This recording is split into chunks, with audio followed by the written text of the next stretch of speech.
সালামান welcome back to another video. আজকে কথা হলো রিতেশ দেশমুখ অভিনীত তার নতুন সিনেমা রাজা শিবাজি বলে সিনেমাটাকে নিয়ে। যে সিনেমাটা ছত্রপতি শিবাজি মহারাজের লাইফের ওপর বেসড করা একটা সিনেমা। এই সিনেমাটার ডিরেক্টর, রাইটার, অ্যাক্টর রিতেশ নিজে। রিতেশ দেশমুখ তার এন্টায়ার ক্যারিয়ারে সে অনেকবারই এরকম মানে প্রমাণিত করেছে যে সে একজন ভালো অভিনেতা। বাট এই সিনেমাটা পার্টিকুলারলি যেরকম ভাবে সে বানিয়েছে, এটা শুধুমাত্র কি ছত্রপতি শিবাজি মহারাজের অ্যাকচুয়াল লাইফ বা অ্যাকচুয়াল তাকে প্রপার ভাবে ডেডিকেট করতে সে পেরেছে, নাকি এটা প্রপার একটা মাস ওরিয়েন্টেড সিনেমা বানিয়ে দিয়ে শুধুমাত্র অডিয়েন্সের অ্যাটেনশন চেক করার জন্য একটা সিনেমা সে বানিয়েছে, এটা হচ্ছে আজকের বড় প্রশ্ন।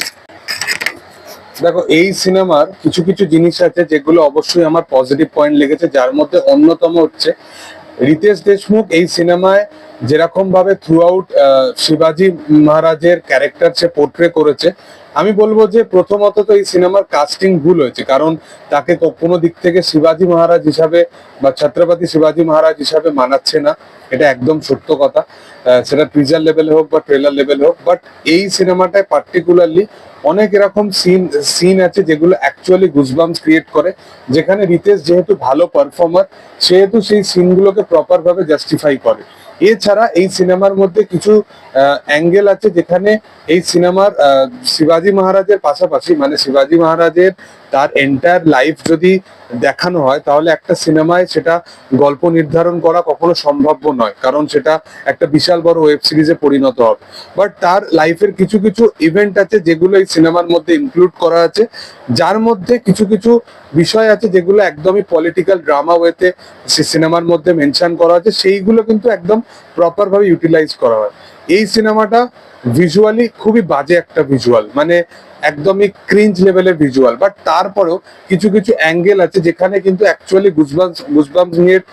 গুজবাম্পস মুভমেন্ট ক্রিয়েট করতে পারে, যার বড় রিজন হচ্ছে এই সিনেমার মিউজিক। এই সিনেমা অজয় আতুল যেভাবে মিউজিক দিয়েছে সেটা দুর্দান্ত লেভেলের। এবং এই সিনেমার পারফরমেন্স ওয়াইজও যদি আমি কথা বলি, দেখো রিতেশ দেশমুখ এখানে ভালো পারফরমেন্স করেছে। আমি বলবো না যে, আমি ফার্স্ট অফ অল তো ফার্স্টেই বলে দিলাম যে রিতেশকে এখানে অ্যাজ এ শিবাজি মহারাজ হিসাবে মানাচ্ছেই না। বাট তারপরেও সে যেহেতু সে ভালো পারফর্মার, তার ক্যাপাবিলিটি ওয়াইজ সে যতটা পারফরমেন্স পুল আপ করার সেটা অবশ্যই করেছে।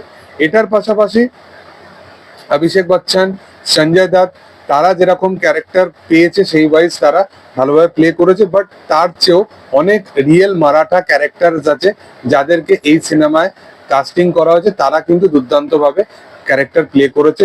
মানে তারা বলিউডেও একটা টাইমে ভালো ভালো সিনেমার সাথে সংযুক্ত ছিল, তো সেই সমস্ত অভিনেতাদেরকে এই সিনেমায় কাস্ট করা হয়েছে, তারা দুর্দান্ত ভাবে পারফরমেন্স ডেলিভার করেছে।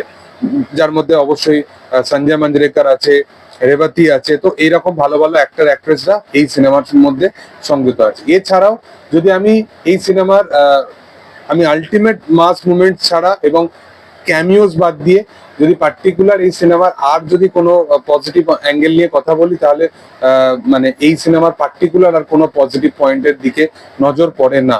মূলত এই সিনেমার যদি নেগেটিভ পয়েন্টের দিকে চলে আসি, তো প্রথমত একটা বিষয় বলতে হবে যে একজন পরিচালক বা অভিনেতা যেই এই সিনেমার নির্দেশক হোক না কেন, তার প্রথম একটা ধারণা তার মাথার মধ্যে নিয়ে আসা উচিত যে শিবাজি মহারাজ কোনো অর্ডিনারি পার্সন ছিল না, যে যাকে নিয়ে সিনেমা বানাতে গেলে কোনো পার্টিকুলার অডিয়েন্সকে মাথায় রেখে সিনেমা বানাতে হবে। কোনো পার্টিকুলার অডিয়েন্স মাস মুভমেন্টস বা আজকালকার দিনের যে সাউথ অ্যাকসেন্টের যে সমস্ত সিনেমা মাস ওরিয়েন্টেড জিনিসপত্রে ভরপুর থাকে এবং সেইগুলো মানুষ এত পরিমাণে পছন্দ করে, সেই রকম একটা ট্রিটমেন্টের সাথে আমাকে সিনেমা বানাতে হবে।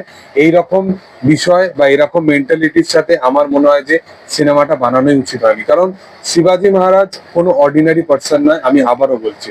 সেকেন্ড, এই সিনেমায় পার্টিকুলার যদি তোমরা ডায়লগ ওয়াইজ দেখো, এই সিনেমার প্রত্যেকটা ফ্রেম ওয়াইজ বা ক্যামেরা ওয়ার্ক, যেখানে প্রচন্ড ক্যামেরা জার্কিং করছে, যেখানে একটা মোমেন্টে মানে পাওয়ারফুল কোনো ইম্প্যাক্টফুল ডায়লগের মধ্যে ক্লোজ আপ নিচ্ছে, আবার ওয়াইড শট নিচ্ছে, তো সেগুলোতে না ওই মাস মুভমেন্টস গুলোকে তারা ক্রিয়েট করার চেষ্টা করছে, যেগুলো কিছু কিছু সিনেতে অবশ্যই জাস্টিফাই করে।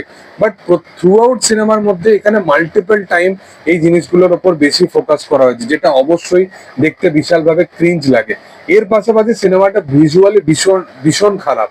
মানে শিবাজি মহারাজের ওপর সিনেমা, এবং সেখানে প্রপার প্রোডাকশন যদি না থাকে, প্রপার গল্প, প্রপার জিনিস, প্রপার ভিজুয়াল এবং গল্প বা স্টোরি লাইন যেটা পরস্পর এগোতে থাকছে, সেখানে সেই পার্টিকুলার জিনিসগুলো যদি আমরা পছন্দ মানে আমাদের মতো করে যদি না আসে, মানে আমরা থ্রু আউট শিবাজি মহারাজজির এমন একজন পার্সন যার ইতিহাস মানে সত্যি কথা বলতে অনেক মানে ভাবে লোকানো হয়েছে, এবং তার ইতিহাস নিয়ে বেশি মানুষ সেলিব্রেট করে না।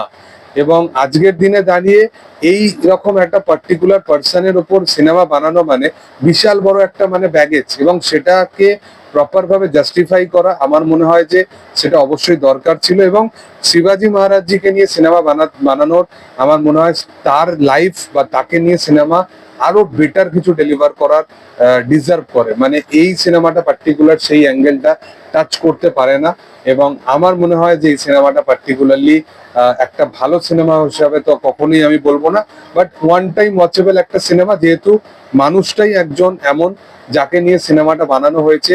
সে মানে শুধুমাত্র মানুষ নয়, সে একজন ইমোশন। তো সেই কারণে আমার মনে হয় যে সিনেমাটা প্রত্যেকের একবার হলেও দেখা উচিত। বাট যদি আমি সিনেমার বেসিসে যদি এটাকে জাজ করি, তাহলে আমার মনে হয় অনেক কিছু জিনিস আছে যেগুলো অবশ্যই খামতি আছে। তোমাদের কি বক্তব্য অবশ্যই সেটা কমেন্টে জানাতে পারো। ভিডিও যদি ভালো লেগে থাকে অবশ্যই তোমরা লাইক, শেয়ার, সাবস্ক্রাইব করে দিও এবং পাশে থাকা বেল আইকনটা অবশ্যই প্রেস করে দিও। Thank you all, by.